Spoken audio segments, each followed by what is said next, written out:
With your meters, the meter that we have from you guys, people will call us and say, I've got this issue going on with my hard surface floor. And so we'll go out there and, they're like, well, I don't have any water issue. And you'll take the meter and set it on the floor and it'll be like 25%. We can assess the amount of moisture in that floor by looking or feeling. So the moisture meter is a valuable tool for us.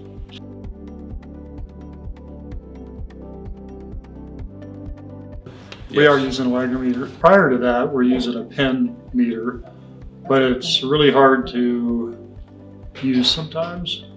Like if you're looking at a floor that's already down and it's a laminate floor, it's kind of hard to stick pins through the laminate because the laminate floor is hard as a rock. Mm-hmm. So having a pinless meter that you can set on top of the floor and read the moisture through the floor really tends to help us better. Accuracy is really important for us. Yeah. And that's what we found with the Wagner meter. It took us a little bit to get used to it because of all the different species of woods.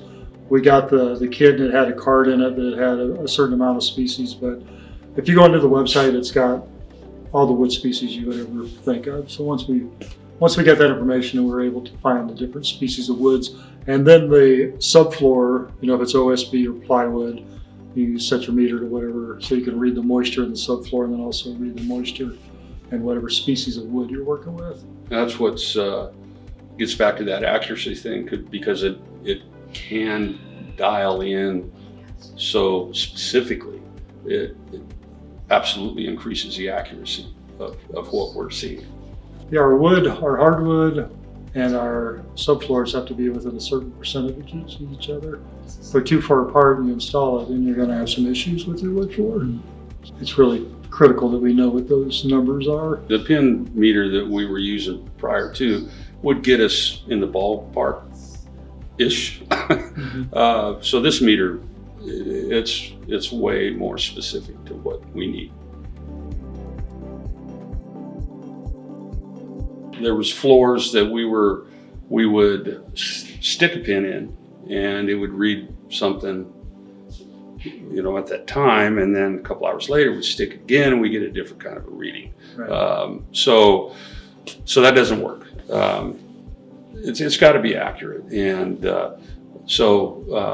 like this one job, for instance, we did the job, we sold the job with new material except for about 400 square feet of product they had of the same material, but they've had that floor for 7-8 years, and they had it stacked up in their garage. The moisture content in that wood that's been sitting in the garage for all these years was way high, and we were getting readings all over the page with a stick pin meter. But with your guys' meter, we were able to get an accurate reading and get that floor into a spot in the house where it could acclimate. It took a long time because there was a lot of moisture in there, but we were able to accurately determine when that floor could be installed. And it was a direct result of using the correct type of a meter. And trying to get the pins sometimes to stick into some of these floors, some of these things are really hard, and trying to get those pins to go in there, it was just too much. Yeah. We prefer the pinless.